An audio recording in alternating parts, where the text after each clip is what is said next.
I had a request to do a Hell Gap or Hell's Gap point, right? I know it's one of those.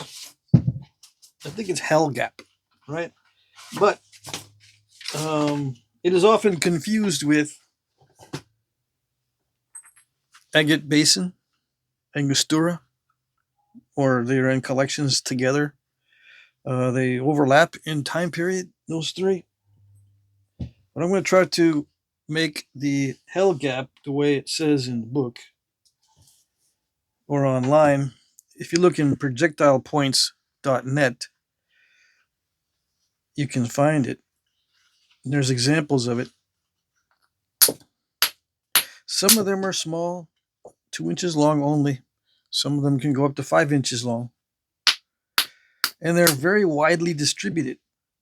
And apparently they were used in bison hunting in some way, either as a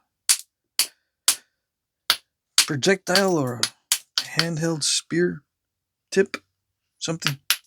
Probably projectile, right? Probably that's what it usually is. It has a large hafting area, which is 1/4 to 1/2 of the whole length, and heavily ground on both sides. It coexists or coexisted with Dalton and late Paleo.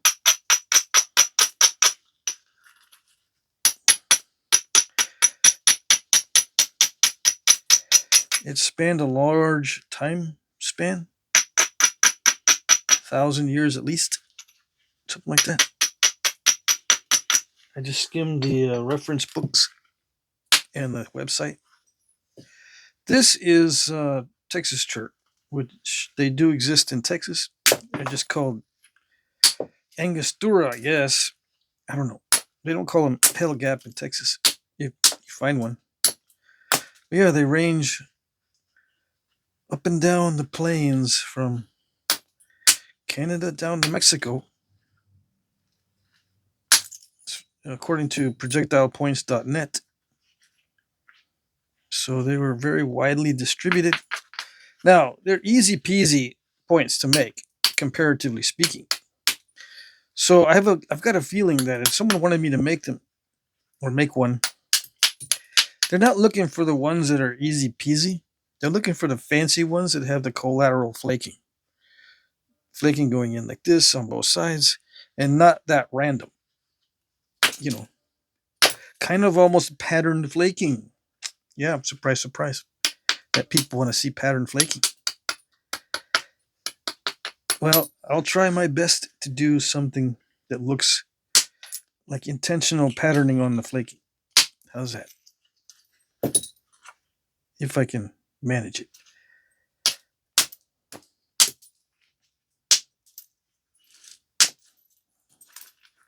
Why did they do pattern flaking on some of them? Because some of them were afflicted with artism. Yeah, that's going to be my standard explanation now. Why some of them are fancy? Because of artism.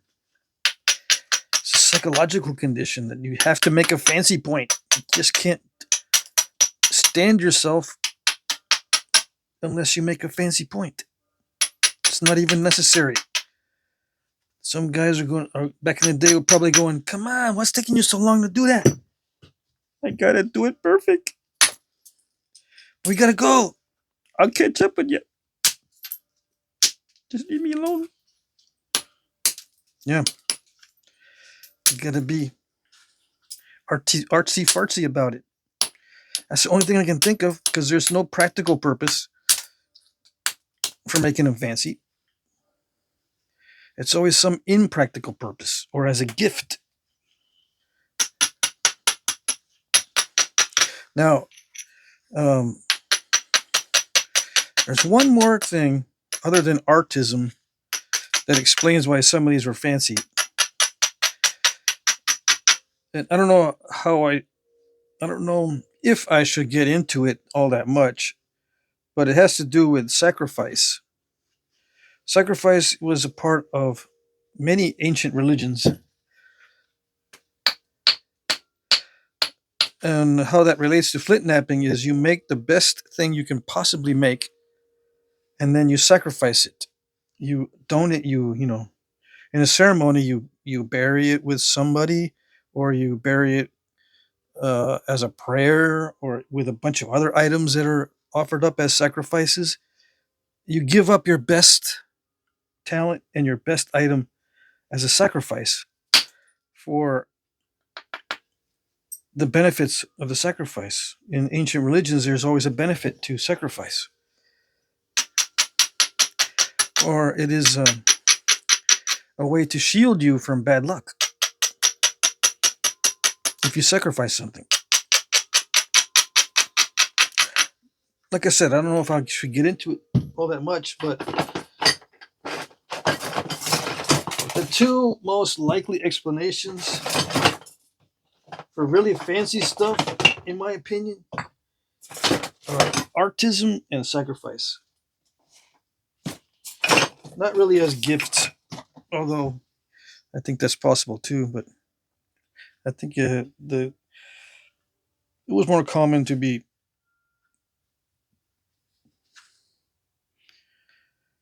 artismic or do it as a sacrifice. All right, so let's see. I need to get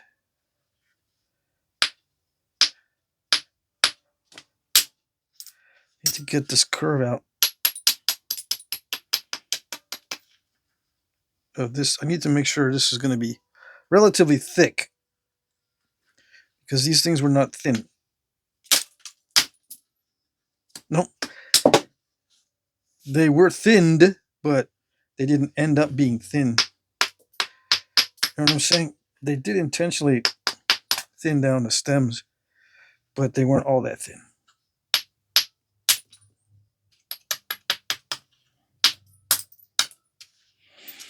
And the thickest part is right above the shoulders. Shoulders are the widest part.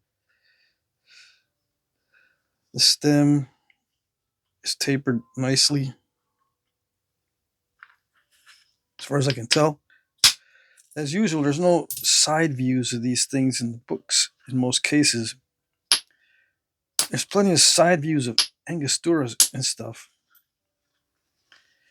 And Agate Basin. But Hell Gap, I don't see many side views. Okay, come on. Shouldn't be that hard to put a little bevel on here so I can strike inward.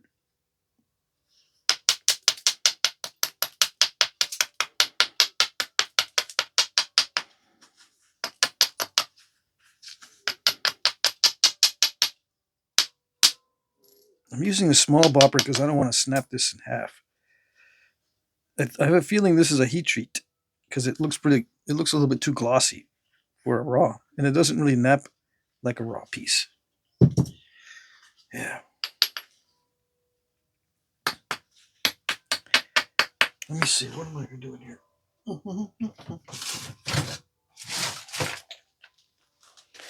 Got some stuff from Mike.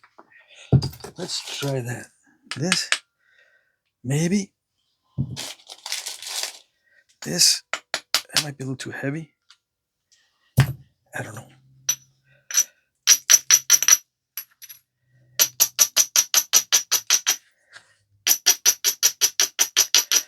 I'm working with an odd piece here where I'm going to be hitting above center line.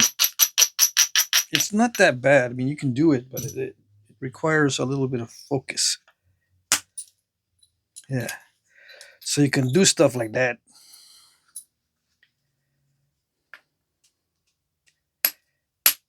Not that that's all that great, but it is okay. Accuracy is very nice. It's a very nice thing. Yeah. Accuracy is a very nice thing. I can be accurate with this, if I'm not afraid to hit it. Okay, come on. Don't be afraid. Don't be such a wimp. Yeah.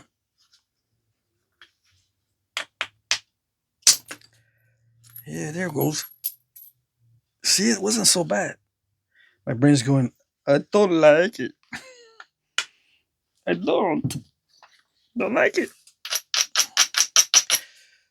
Okay, fine. I'll try not to force it too much. Now these stems are about an inch wide, 25 millimeters for the foreigners.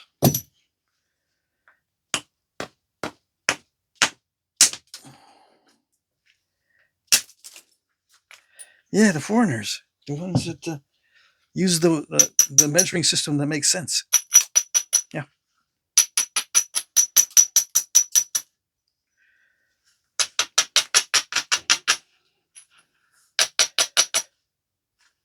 So it's starting to take shape.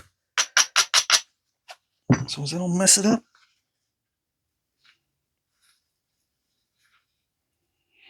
I don't know.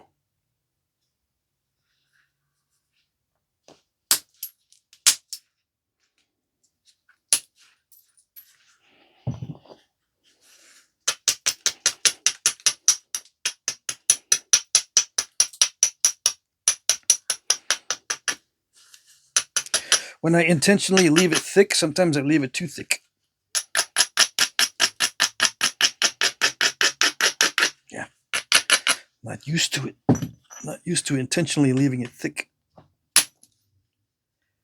Oh, that was nice. Yeah. And Mike Tufts makes these, and they pause for station identification here. They unscrew. Look at this. Look, just take a look and just indulge me. See that? I can switch them. I don't have to throw the whole thing away. So good. Where'd it go? All right, we're back to a regularly scheduled programming. Oh, yes. I like it when the stone cooperates, even if I'm hitting above center line. Yeah. Yeah, it's cutting me some slack.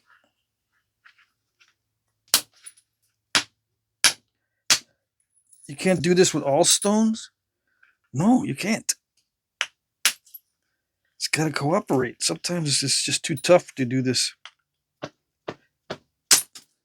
I'm barely touching the edge,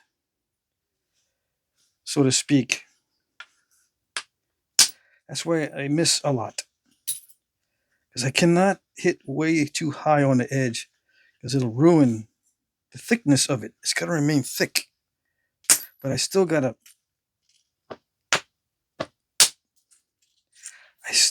to shape it. Oh, that was dangerous. Yeah, I'm reaching the end of my ability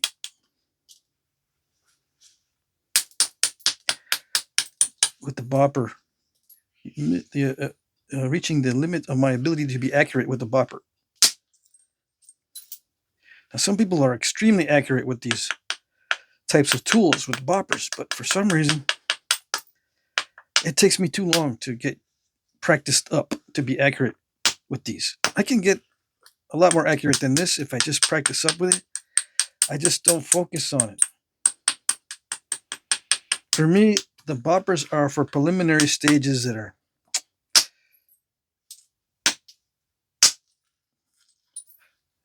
just preliminary. You don't have to be so super perfectly careful.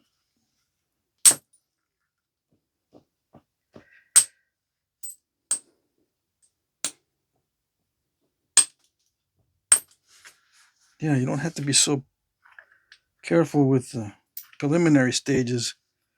So I don't really focus too much on being accurate with boppers. Like I could take other steps. I could take measures to be more accurate, like somehow figure out how to maybe nap with my legs closer together so that I can rest my arms a little bit further up my forearm to get the spacing just right so that I can hit exactly where I want. Yeah. It just takes more energy. more focus. And it tends to, if I tend to have more focus and energy in the beginning, I'm not pacing myself. And when it comes to the critical sweat stage or the final finishing, I'm too tired to do a perfect job, right? Not that I want to do perfect jobs, but you know what I'm saying? I'm too tired to do a nice finish. I always mess it up somehow. If I'm too exhausted, if I'm focusing too much or being too firm in my grips and my strikes,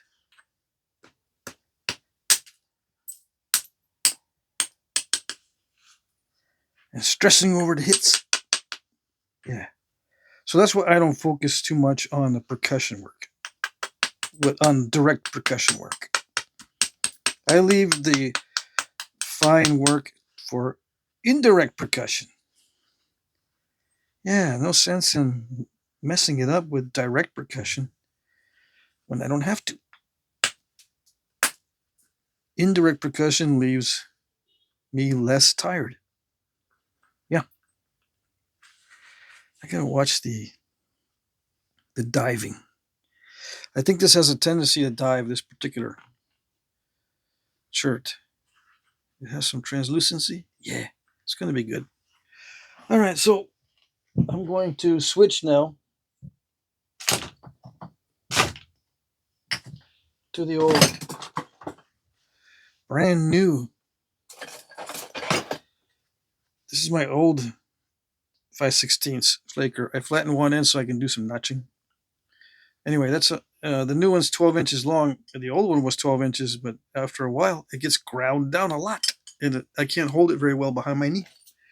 But this one I can hold behind my knee really good. I got the space heater right there. It is going to be turning on and off because it's that time of year where it gets too cold in here to nap comfortably without getting distracted by the cold. I like it to be between 55 and 60 in here in the wintertime, and right now it's like 57, which is good, perfect.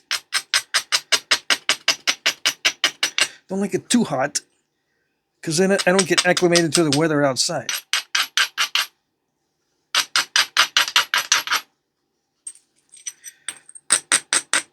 All right, so what is the dimensions? 4 1/8 or something like that, and an inch wide. Yeah, it's already like the maximum width here, so that's good. I can take it down a little bit. It doesn't take much off the edge to thin that enough. Now, how do I know how thin it needs to be? Well, I have a little bin full of little foreshafts somewhere behind me, I think. I always stash it in different spots because I have a habit of messing around with my stuff. When I'm not napping, I'll look at my stuff and then I'll put it where it wasn't before. Okay, I don't have my box of foreshafts. Anyway, that's what I use to gauge how thin to make this. So I'm just going to guess. Yep. All right, so here we go. Preliminary stage is over. This is what I would probably take home to the campsite after knocking it down to this shape from the quarry. This is kind of a quarry biface. Yeah, put a lot of these in a little bag or a basket. And come home from the quarry with this.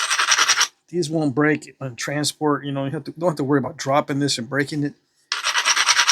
And you can get back to the campsite and work on it. Or the village or the homestead.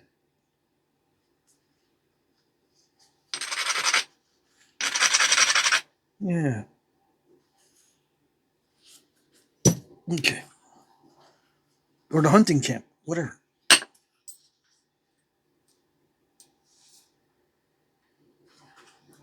I don't think that they made I don't think they sit around and flint knap too much at the hunting camp. Maybe resharpening, but not sitting around just napping, because although animals do get curious when you're working on stuff, like they'll try to figure out what that clicking noises is when you're flint napping. It could actually scare animals away if you do too much of it, in my opinion. So I don't think this is done too much in the hunting camps.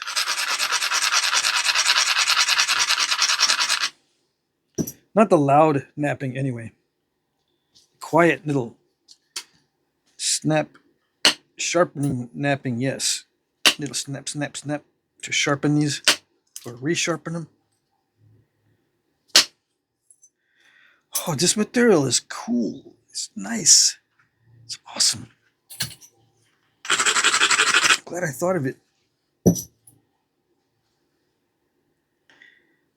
just had to be very careful with the diving, because it will dive. Yep.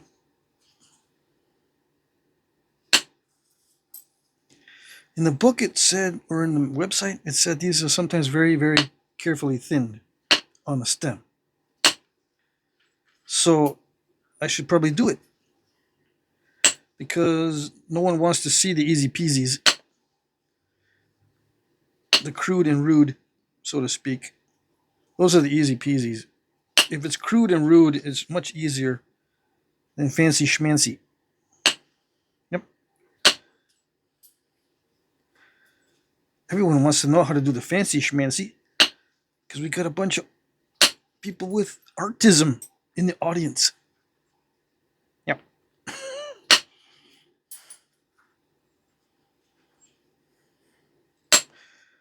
Yeah.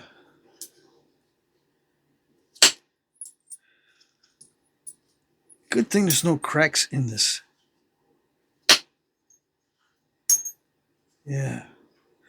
If there was a crack somewhere in this, it'd give me some trouble, but I don't see any. Usually when it's a nodule like this, there's some cracks. Well, it's a real thick spall.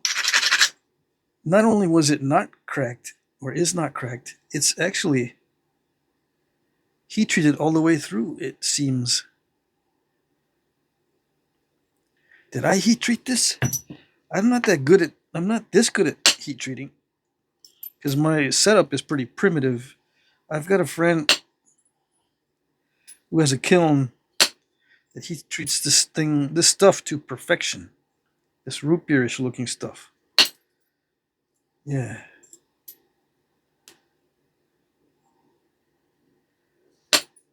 You can't have any, okay? Yeah. Limited supply.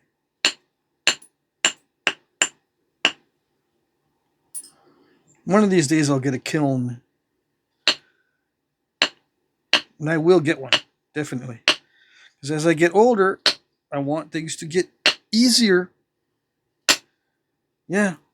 No sense in knocking myself out too much. If I don't have to. Learn how to heat treat these to perfection. Yeah.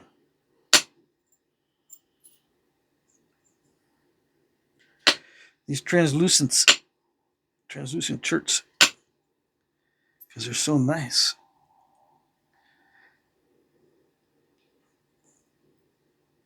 They're tricky, these darker translucent cherts, because sometimes they get all messed up and they don't need much heat, and they get finicky if you let them, or if you heat them up too fast or cool them down too slow.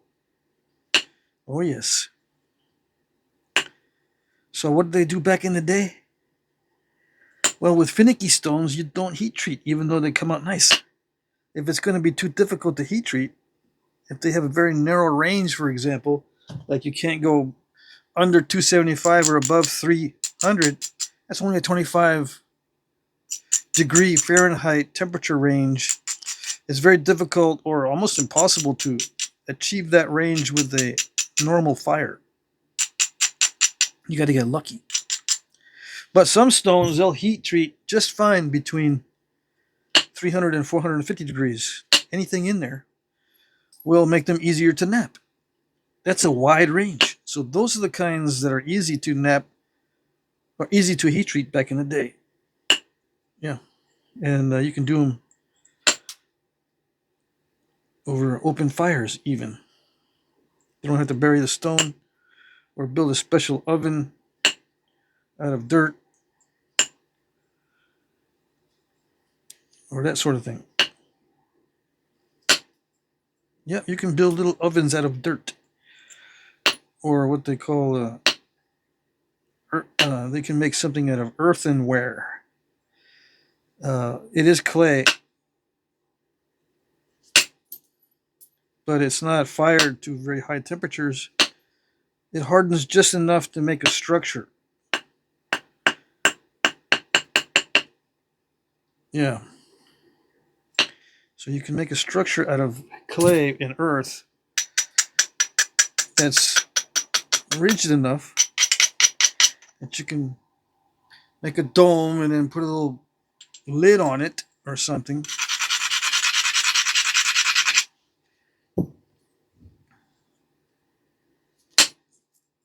Like a little kiln.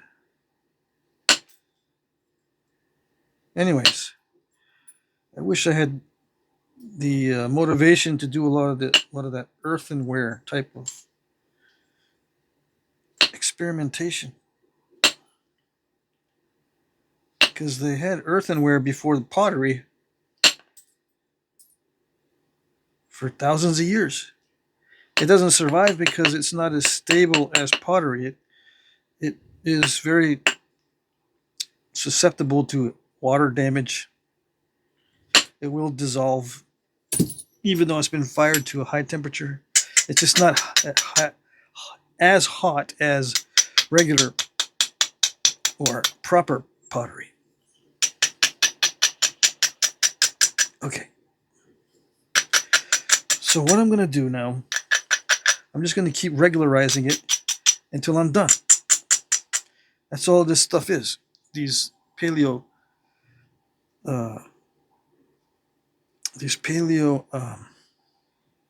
hell gap points. It looks to me like they're just regularized until they're finished. Mostly with percussion. Just keep making them more and more regular with flakes that go straight inward on both sides until you get finished. That's what it looks like to me. Where is my... There it is.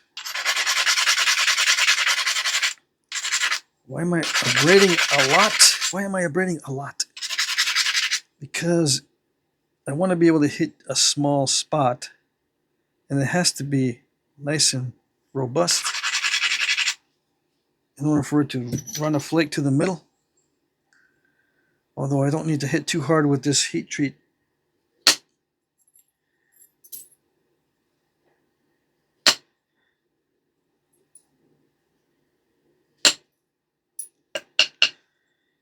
Yeah, I just keep picking at it until it gets really regular, making sure I don't step fracture anything. And it should look like a hell gap after a while.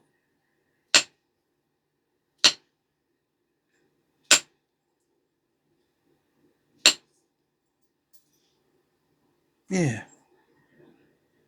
Should. Keyword there. But it looks like it'll behave.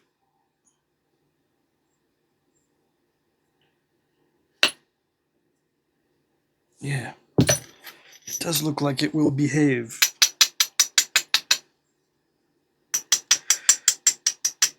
What does it mean when rock behaves? It means it will knap in a predictable manner.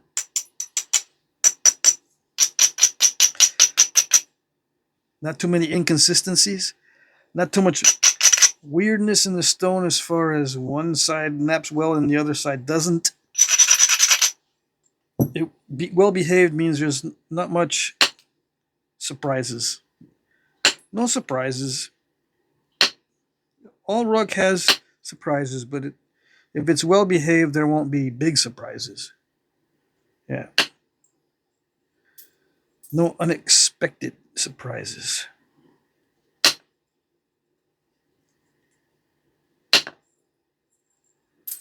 Is there such a rock that you can nap that doesn't have unexpected? No, not 100%, but it gets pretty close. Like, I expect some abnormalities in the stone with this. Always. But so far, so good. So it's behaving.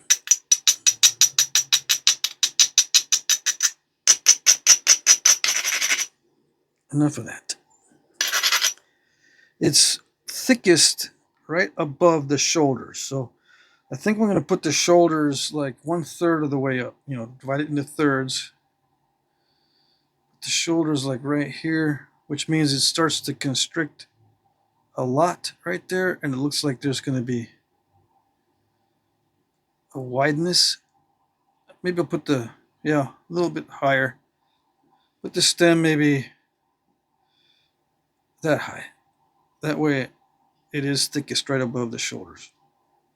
Yeah, put the shoulders like right there. But I'll define that with pressure flaking. Right now what I'm doing is just the collateral flaking with the percussion. Much easier to do the collateral flaking with percussion than it is with pressure. Yep. Yeah, see, I can't do those with pressure without causing myself some major muscle strain.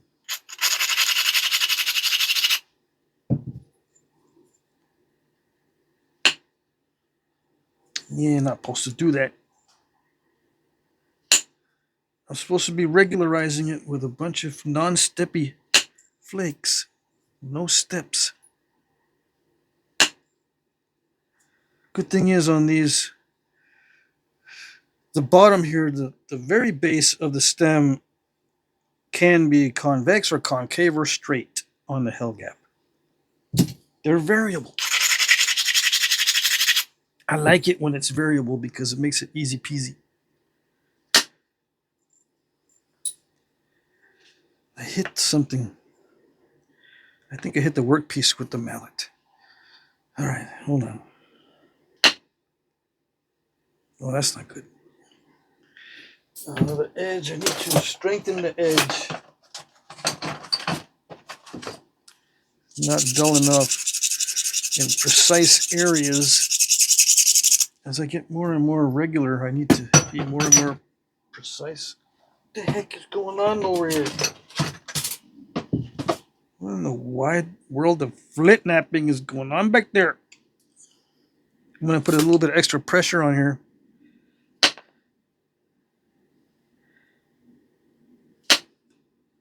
So I can ensure travel, flake travel.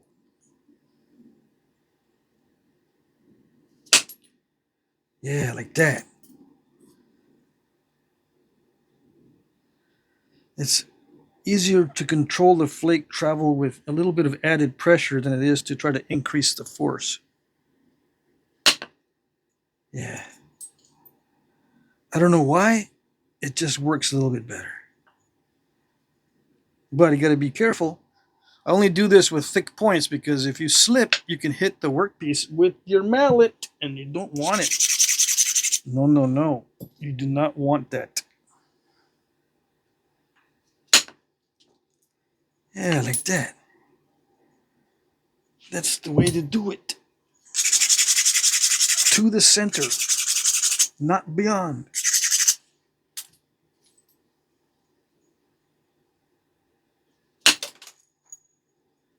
Oh, there's an abnormality right there. See that? What is that? It's going to mess up my day. Yep, that one wants to mess up my day right there.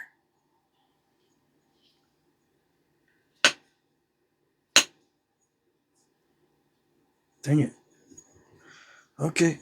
I see what you want to do.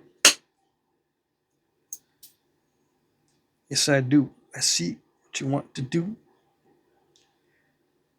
want to mess up my day.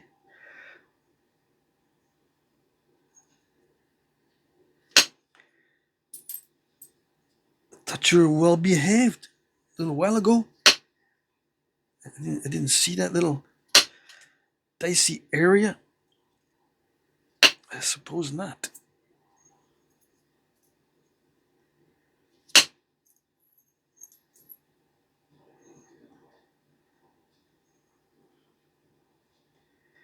Okay.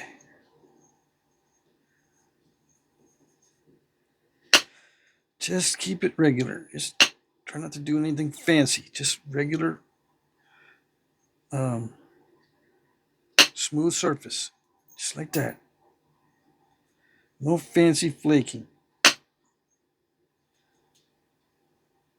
No fancy damage control attempts. Just regular flakes to the center like that. Damage control, I'd go all over the place to try to get lumps out. But with this, I'm going to probably have to leave some of the lumps in just so I can maintain the regularity of the flakes.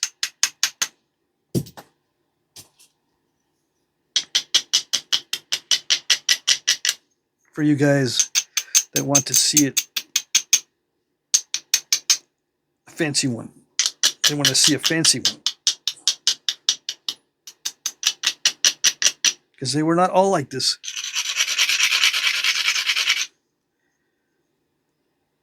Nope.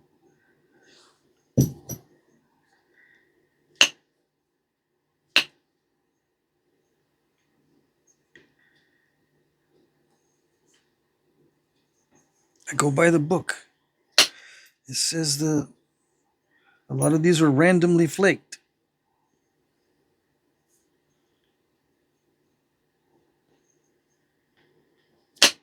Did it blast it?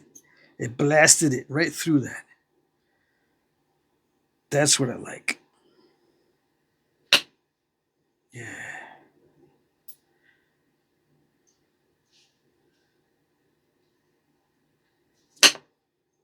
There it goes. That was kind of a damage control strike instead of a pretty flake type of strike because I wanted to get that cleared out of there. But see, I was supposed to go more straight in. Oh well. Yeah. Oh well.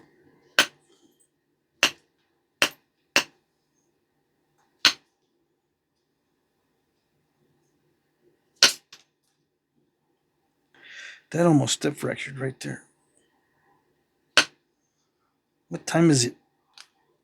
38 minutes. Wow, that's pretty good. It felt longer because I'm consciously focusing on this. Time is not flying normally or as fast as normal. Normally, time flies faster than this. But I'm intentionally focusing on getting these flakes to go in straight, halfway. Shouldn't I do that with all points? Heck no, I'm just, with other points, I look at the general shape and then I do my damage control to thin it. Just a general thin shape on most points. I'm not interested in the way the flakes are going in and leaving a median ridge, perhaps. Normally, I don't care about that stuff because it's not necessary. It's for the ones that have the artism that care about that.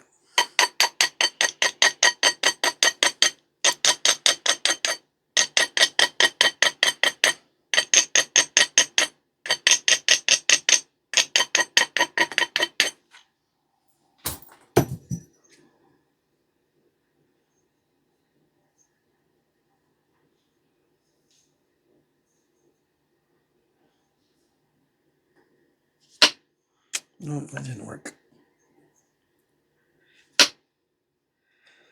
Okay, come on now.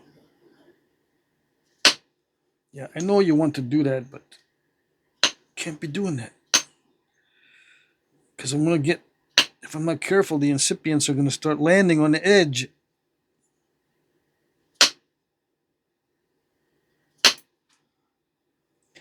I don't know why I didn't want to go.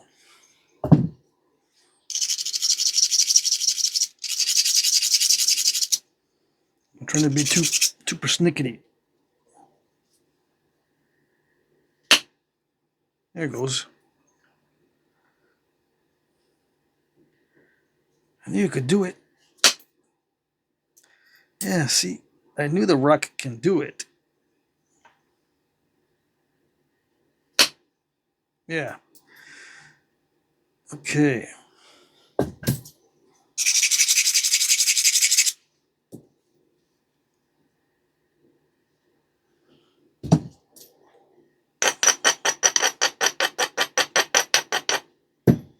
Every flake. You got to pay attention to every flake. Okay.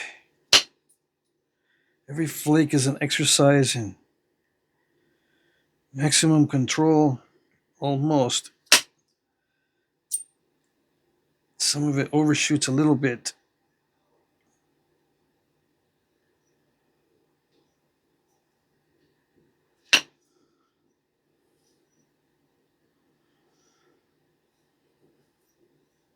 Dang it.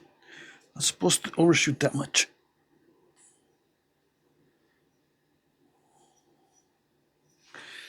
I'm looking for opportunities. It's faster to look for random opportunities than to start shaping the edge to guarantee an opportunity. Yeah.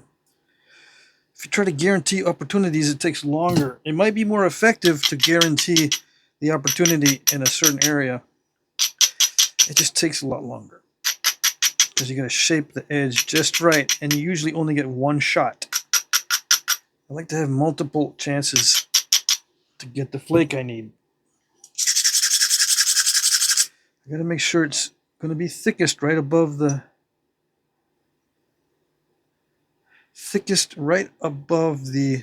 shoulders. So I got to thin this blade now. So it's going to be thickest right here. I got to thin the rest of the blade down. From here, taper it. Yeah. I don't need to do any thinning anymore.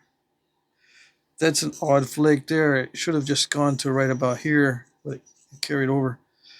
I can make it. I can minimize the big boldness of it, make it look more regular. So I'll do that little by little. Yeah, see, I already took some of that off of there. Let's see.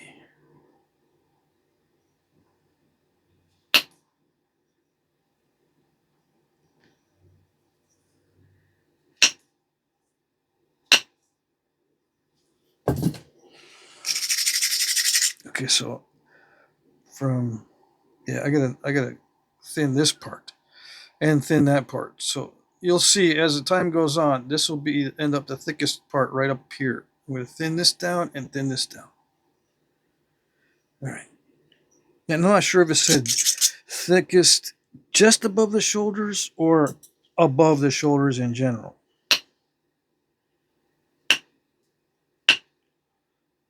Can't remember now.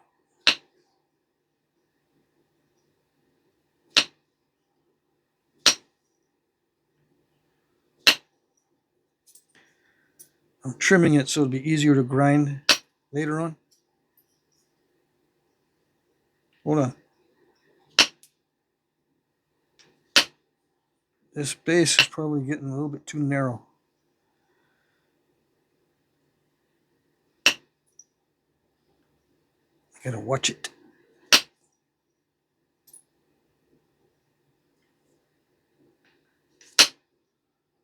There we go.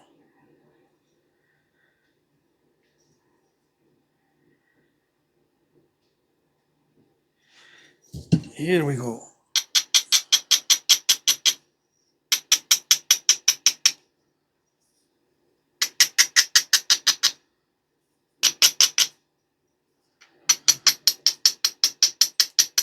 I'm going to do the Scotch Bluffs in the same way. Every flake is, you know, very critical.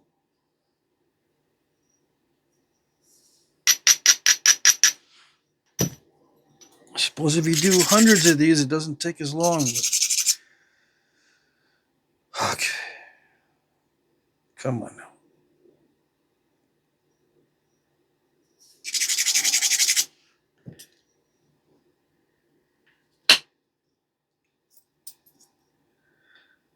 Tapering it down a little bit.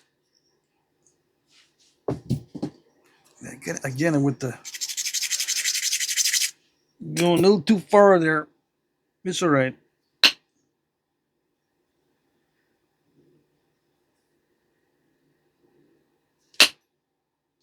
There it goes.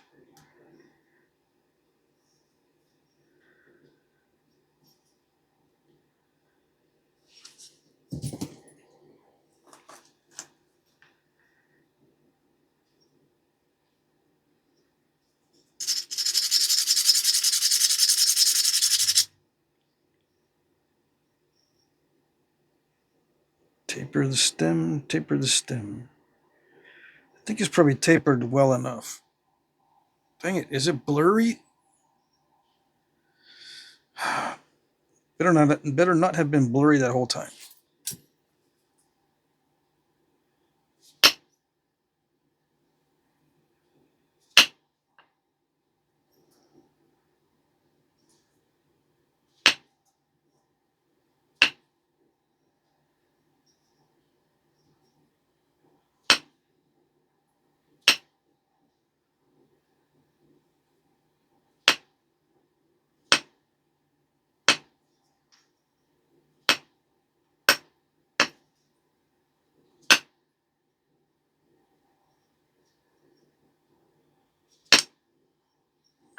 Wish I had seen some of these in person, so I know how persnickety to be, because if I don't need to be this persnickety on the edge, it'd be much easier.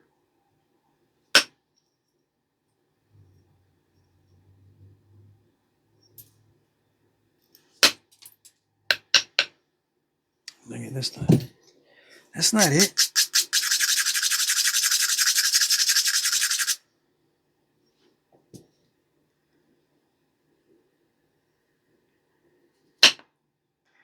That's not what we're going for.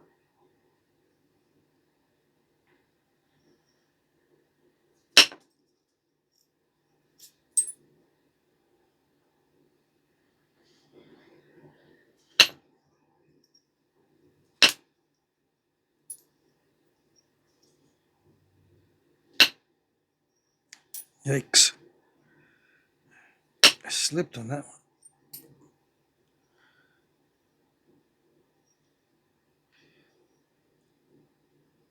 I had to do a damage control flake on that one. All right, so they're not going as well as I thought up here on the blade. All right.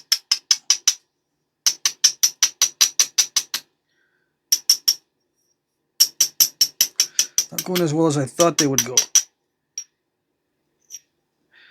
There may be inconsistencies, and I have to fix them. Let's try again.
No.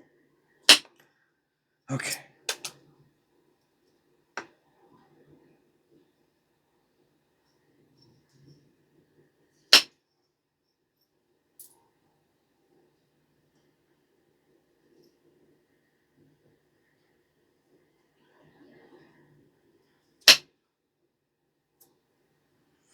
Well, that didn't go anywhere.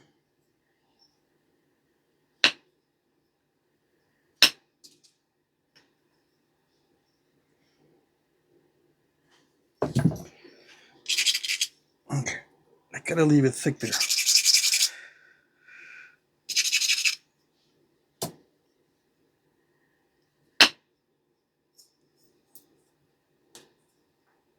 Yeah, okay.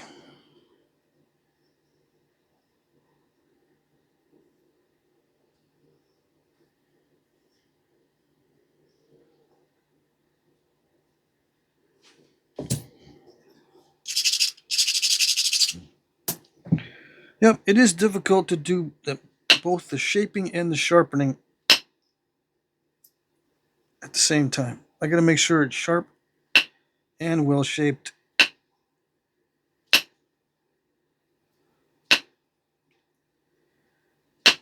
Come on, come on. And I'm working with opportunistic edges.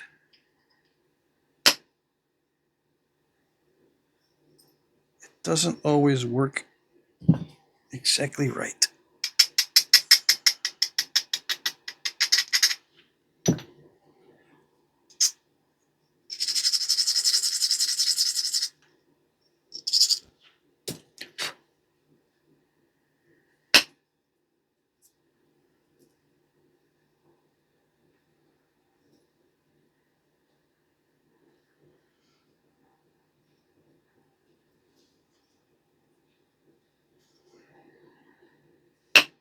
So the basic approach is keep making it more and more regular.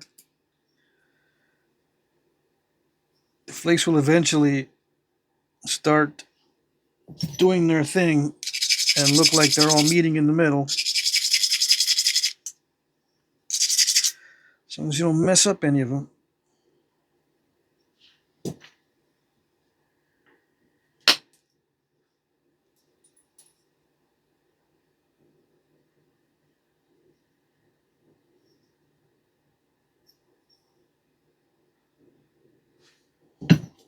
I'm having to really, really grind this. I'm hot. Okay, and I thought I already ground some of these spots down. Apparently I didn't.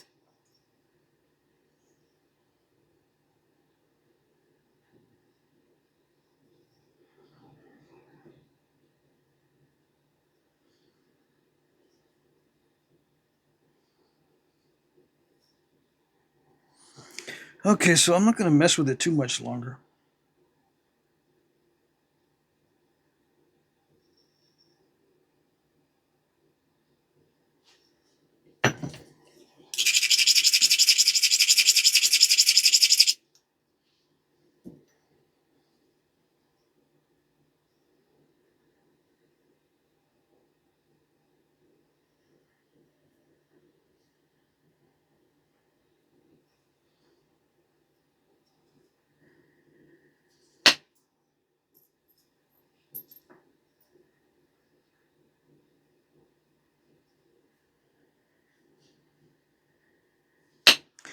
Because the more I mess with it, the more I want to mess with it some more.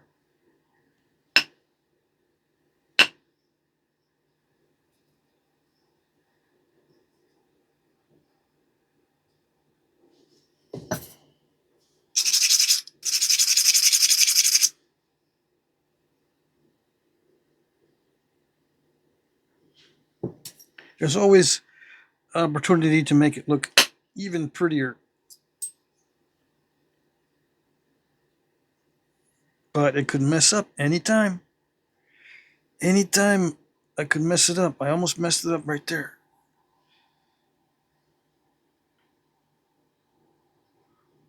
Yeah, I'm not going to get the nice flaking on both sides, apparently.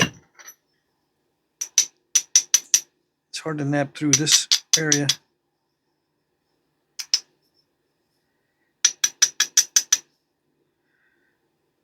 Yeah.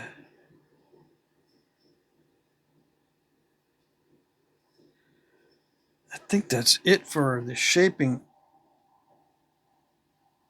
I think maybe I do need to do a little more on the stem. But on these types, I don't think they've got long thinning flakes from the base. I think all the thinning flakes are from the side. See, this looks quite random. I'm not able to send in the flakes I want on that side. This side came out a little bit better. It's probably because it's a little bit more convex. This side was flatter.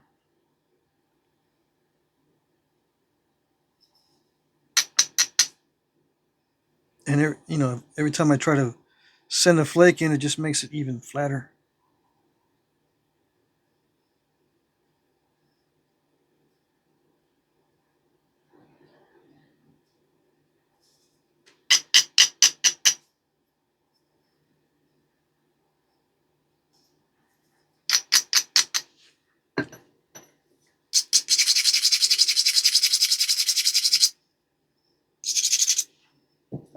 Yeah.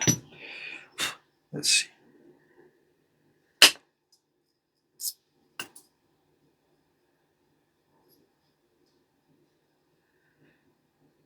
That cleaned it up a little bit.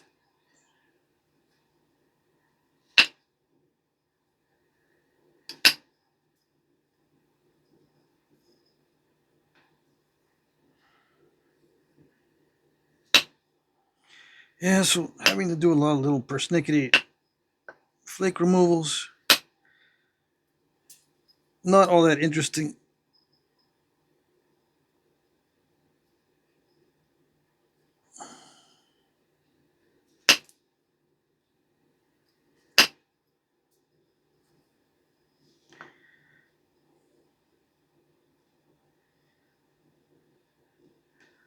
A lot of tedious napping.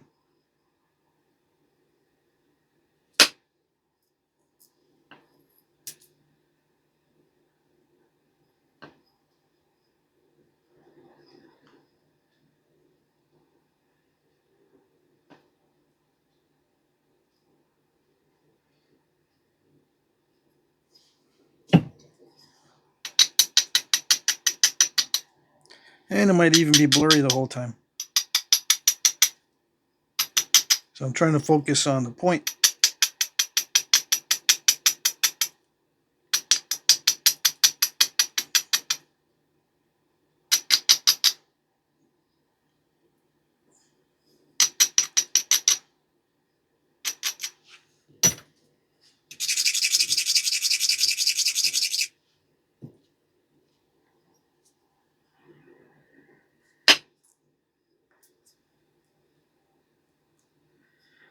Yeah, that area right there is a little bit difficult.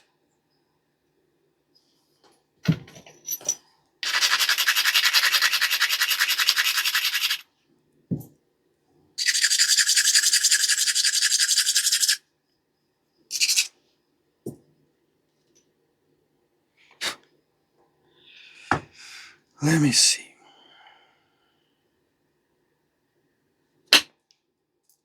Okay.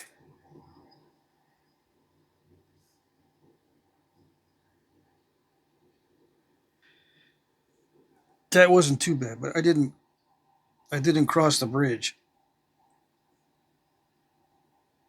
I might be able to pick it from the other side.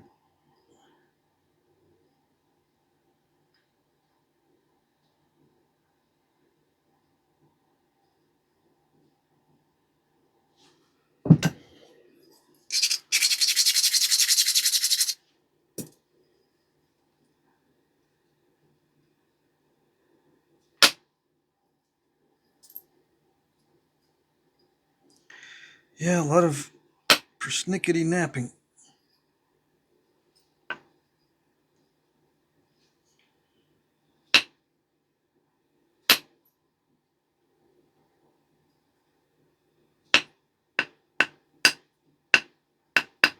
But yeah, not all of them were persnickety. So don't get the wrong impression. I'm doing this so you can see that there is some struggle involved.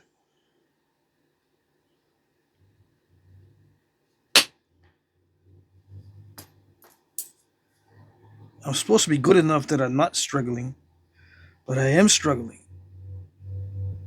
I gotta make sure it's thickest right up here above the shoulders, and that there's a nice taper on the stem without removing too much of the width of the stem.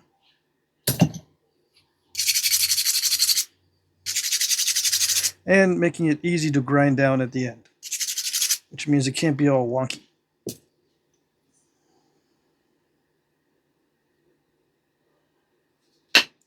And the stem can't be too narrow because that's Angostura or agate basin. I think these had relatively wide stems.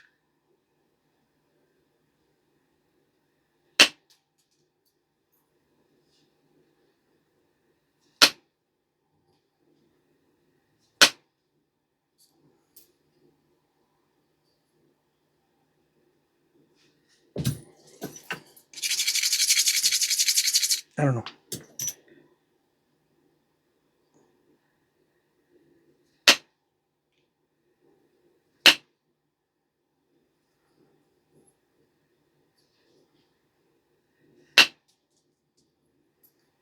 I'll just say it. It would look more like the real one after being resharpened. Yeah.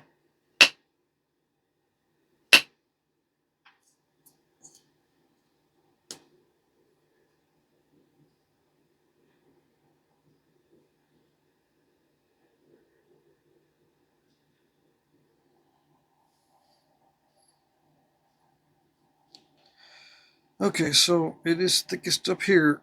I'm going to start pressure flaking the edges now. I'm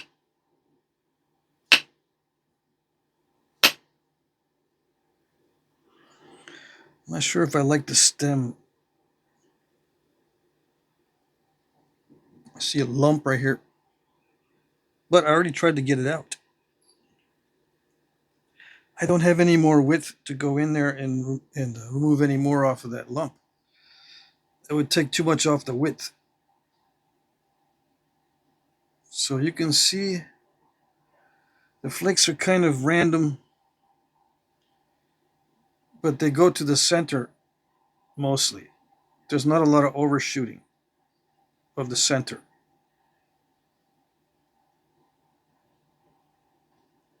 I think that was their goal. Don't go too far past center. Keep it thick.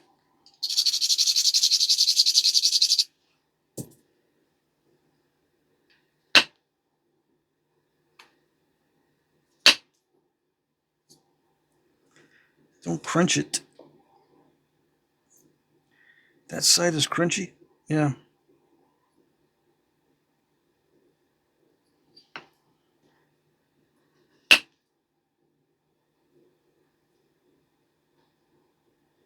Let's see if I can pick that one.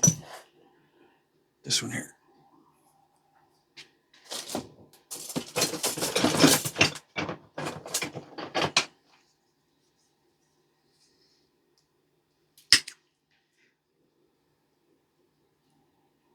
Did it do it? I think it did it.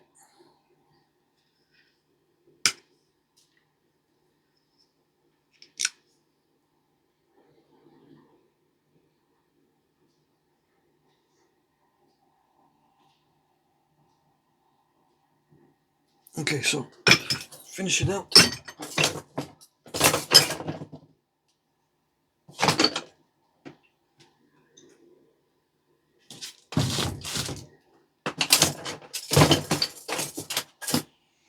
Okay.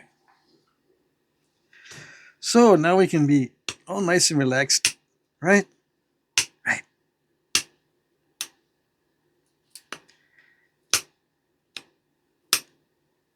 I already took a lot of width off, so my pressure flaking has to be minimal. Minimal. My glasses are all dusty.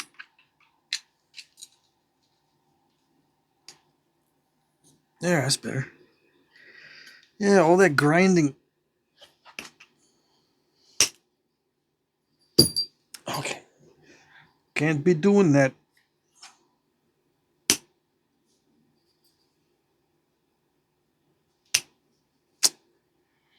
Yeah. Little newbie mistakes. I need to get a different pad. I need to modify that pad. It's an excellent pad. I just need to modify it so I don't mess up what I'm doing.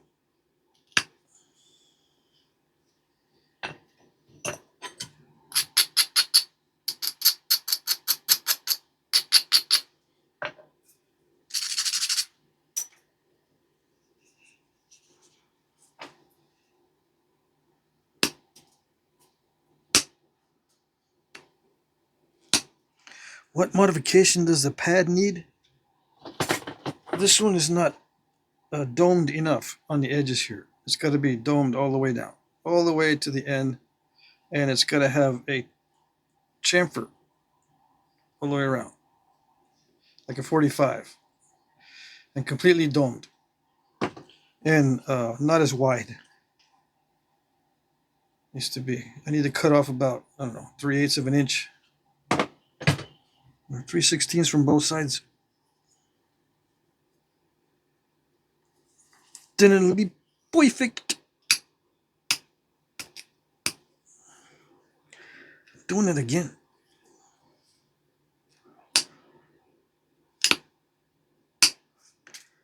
I don't think these had persnickety flakes down here on the stem. Maybe on the sides of the stem, but on the base of the stem. Okay, come on. Let's do this a little bit more precision. Ready? No, no. It doesn't respond to precision. There it goes.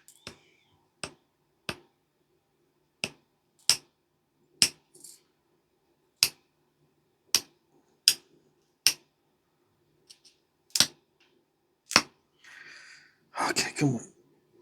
I can see maybe now why some of the other percussion flakes were not doing what they were supposed to do.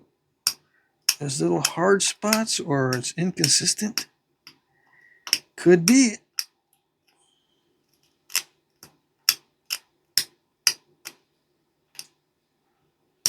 It was well behaved in general. Yeah.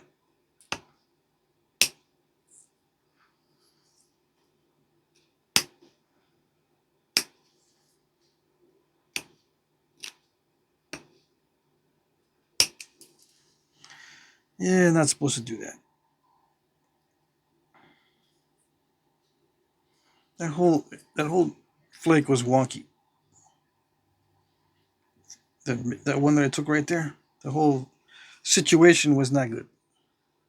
I don't know why. Come on. It's acting like raw when I'm pressure flaking it, but it acted like heat treat when I was percussion flaking it.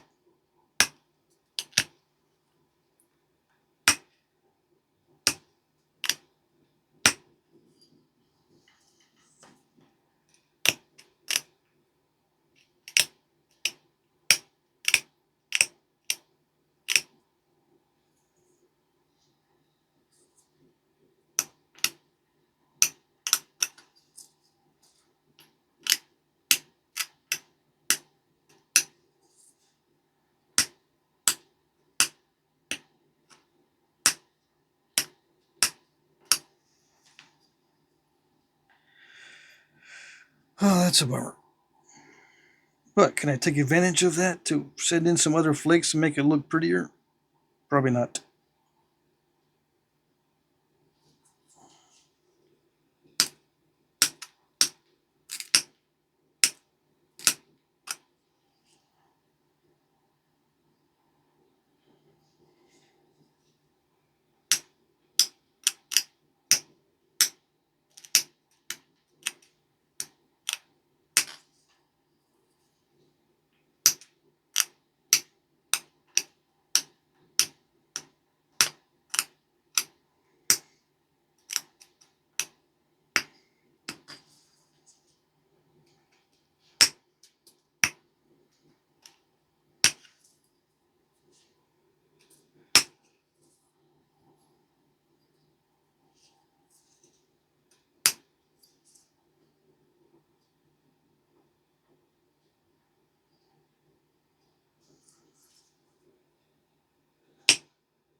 Dum-de-dum-de-dum.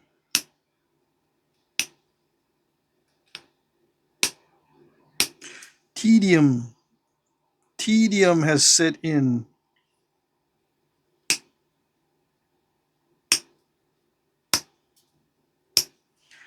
Who invited Tedium for dinner?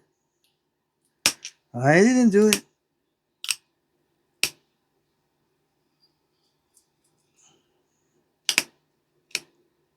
Apparently, Tedium invited himself.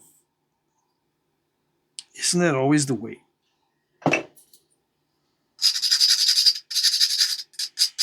They say the base is not all that ground down, but the sides are ground down like crazy.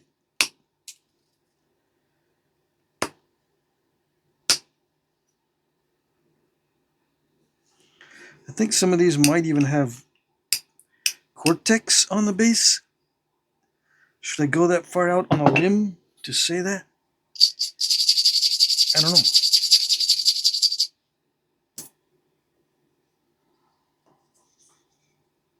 That's not the one. I want the fine point.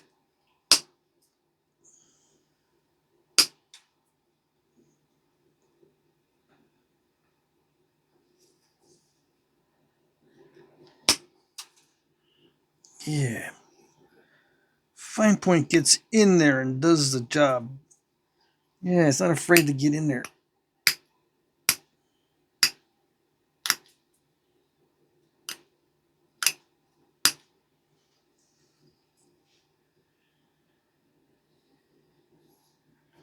So the shoulders are right here. See that? When it starts to expand, those are the shoulders.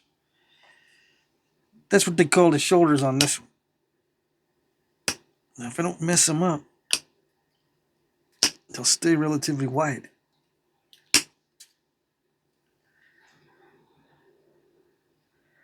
Did I put in a crack in there with a pressure flaker? No. Couldn't be. That'd be terrible.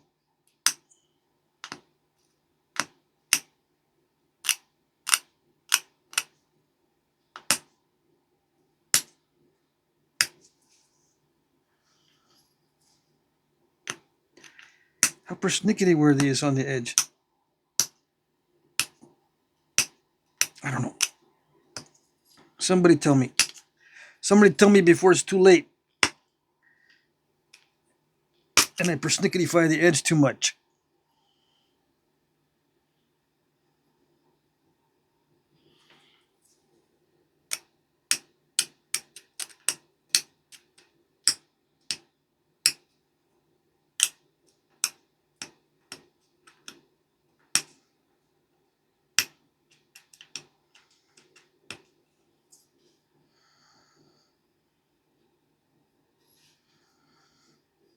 Yes, sir. That's sharp.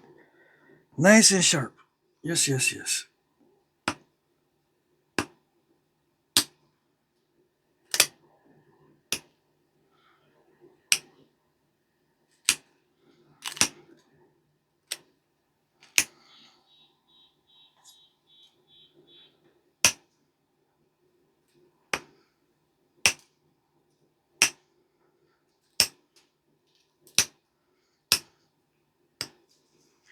Might mess up the symmetry sharpening this edge. It is really dull.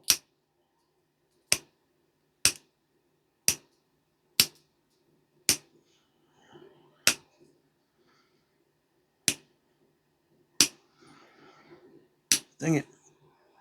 Look at all those little steppity steps. Not supposed to. Oh well.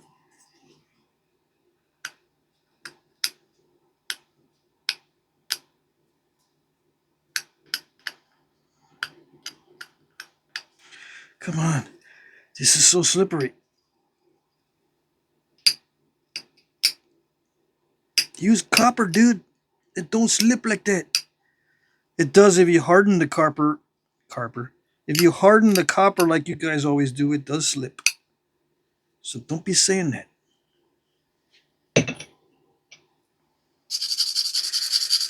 It doesn't slip with copper. Are you hardening the copper tips by drawing them out or twisting them or hammering them? Well, yeah. Well, it's gonna slip. You harden the copper. So bite me.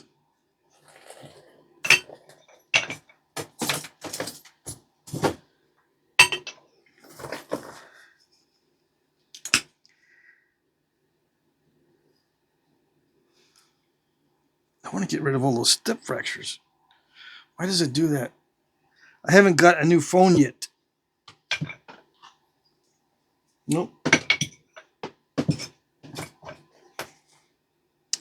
Alright, I gotta bury that pressure flaker. I'm gonna have to do some drastic measures here to get rid of all those step fractures. And drastic measures to keep it focused.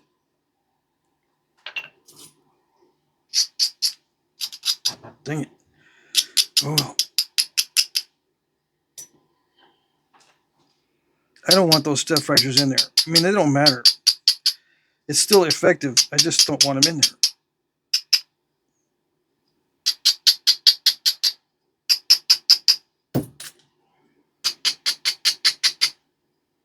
Not for the video. Anybody can do that.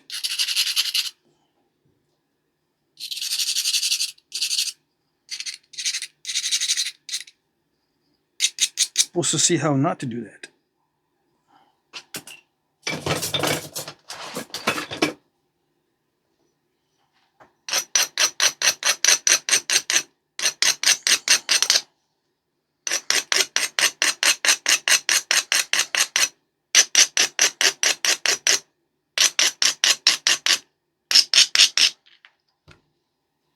Hour and 20 minutes.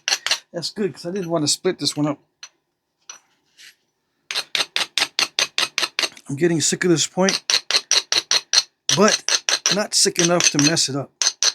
I hope. All right.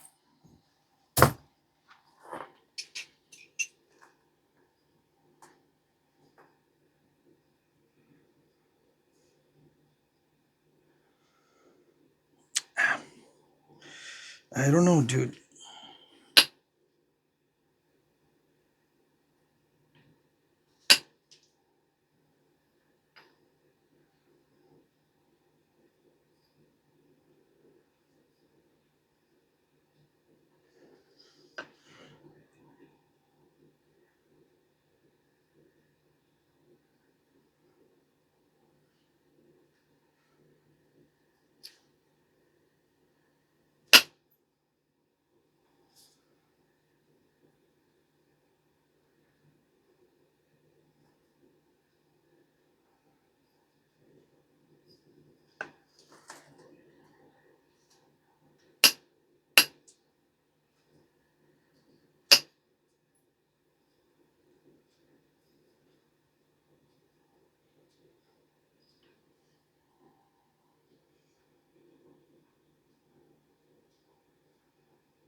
I don't think I can fix it. I don't think there's a clear way to fix it.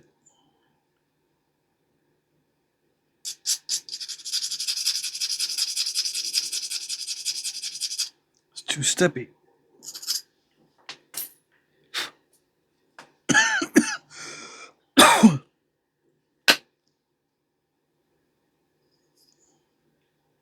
I can thin it, but getting rid of those step fractures, I don't know. Maybe. It was good at blasting through earlier. I might be able to blast through.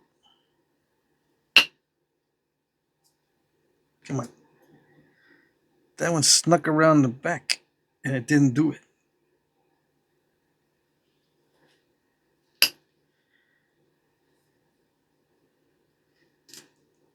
I said direct attack, and it said no, I'm going to sneak around the back. And it didn't do it. I said frontal attack, not sneak around the back. See how that flake just snuck around the back over there? It's supposed to go through there.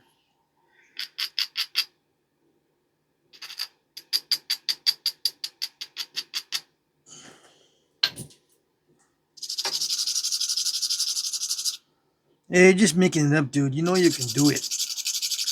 No, this is not as easy as it may seem. Because it didn't do it before. Yeah, see, I can't get it to respond.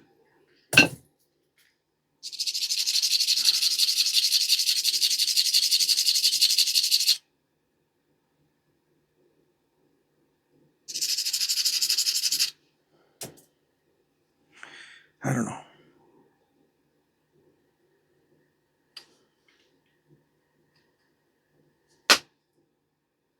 See, it's not responding. Nope, not at all. It just got worse. Much worse.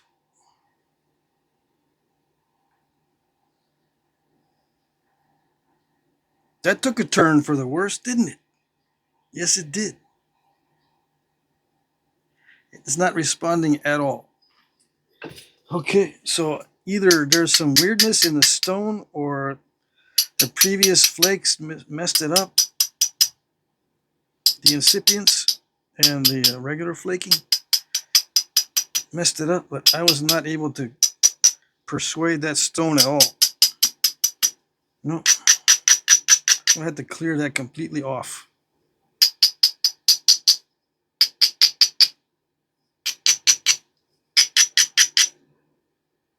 Yep.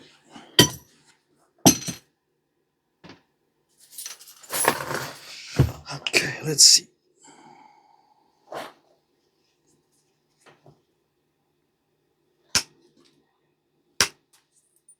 Come on. There it goes. Nope.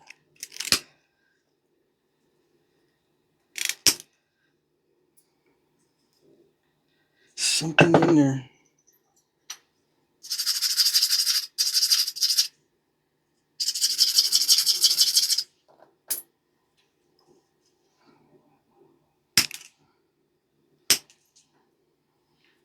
Okay, I got it out. Now let's see what we got left.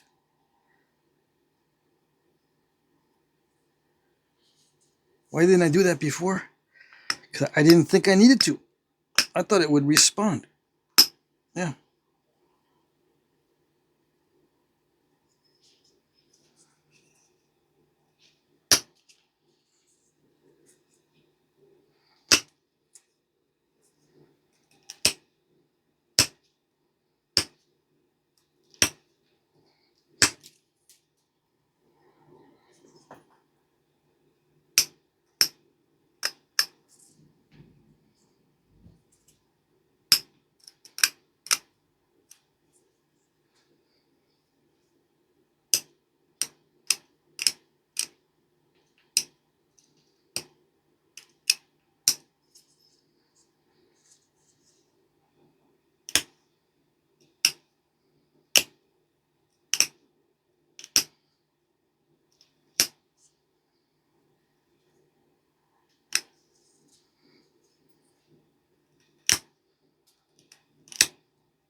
Yeah, it's a little bit weird in the...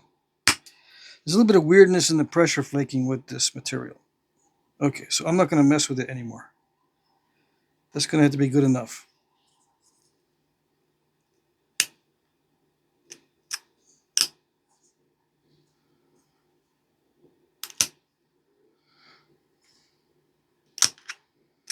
Just got to sharpen it, okay? Not messing with it, I'm just sharpening it. Okay, so there. It's been resharpened. Now it looks like a real one. Yeah.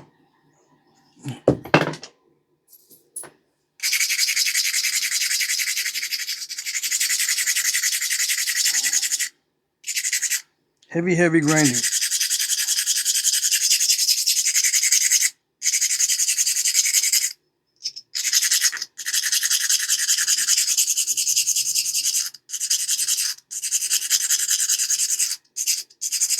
The only reason to do heavy grinding on these is, in my opinion, is because I use some kind of plant fiber wrapping. because you don't need to do this with sinew, or unless the sinew is dry, which I don't think they would do because it doesn't make no sense, since they all knew that the sinew would shrink when it's wet. It'll shrink when it's drying. You don't want to apply it dry because then it'll expand when it gets wet and get loose. So yeah, there it is. The hell gap. I took a lot off the tip because it didn't cooperate. Yeah, I didn't think I would have to be drastic with it. It doesn't have the collateral flaking like I was hoping. It takes a lot more regularizing from a wider point. I started out pretty narrow. If I had a little bit more width and then regularize it and then took more time, yeah, I'd get the parallel flaking. Or the collateral, not parallel, but collateral. But the flakes are going toward the middle, which leaves it a little thick. They go toward the middle and they don't go over the middle. And it's a little lumpy on this side because this was hard to nap. Yeah, this one. Which side? Yeah, this side that had a little bridge right there. A little harder to nap across that stuff. But yeah, thickest right above the shoulders.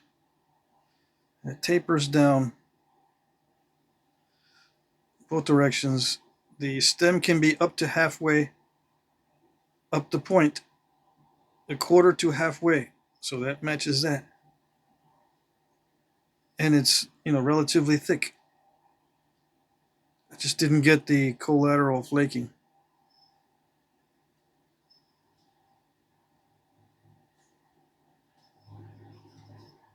Okay.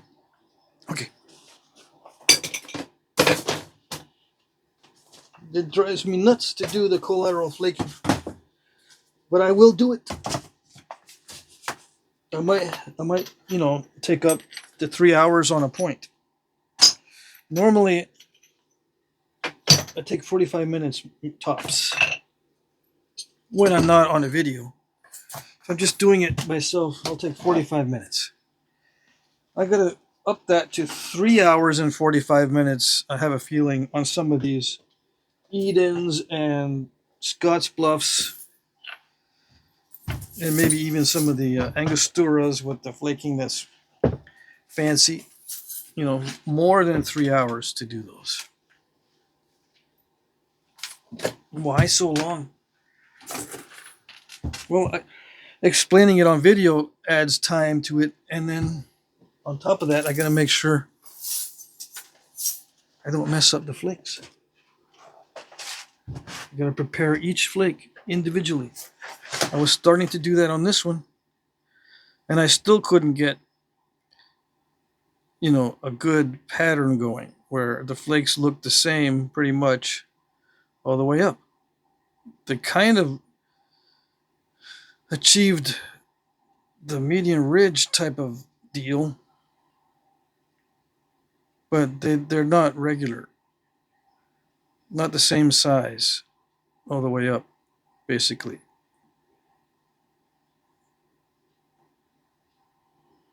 And even so, hour and 30 minutes, twice as long as should normally take, in my view. And it's still a little thick right here. Let's see.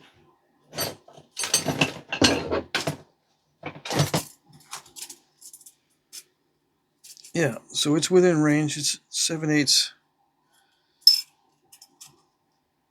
It's like 15 millimeters. Let's see. I think 20 to 25 millimeter. Yeah, not 15. 20 to 25 millimeter, I think, was the width of the stem down here. The length, up to 5 inches, 2.5 to 5 inches. Yeah, pretty typical. Looks like nice material. Got the edges sharp. They're a little bit jaggedy. I can probably sharpen that a little bit better.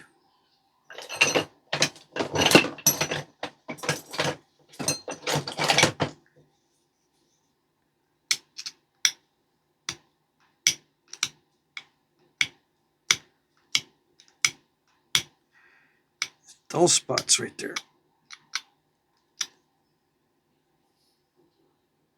Oh yeah, that's the edge that I removed with lots of force.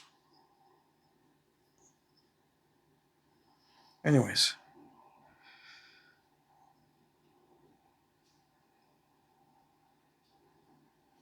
So very sharp along this, kind of jaggedy, but it's okay. With the wrapping, if it's heavy wrapping, it'll be, it could be even that thick. The wrapping could be that thick. So when it's on the spear or the projectile, it looks like it's straight, right? It could be that way when hafted. I don't have an object to haft it onto or to demonstrate. But yeah,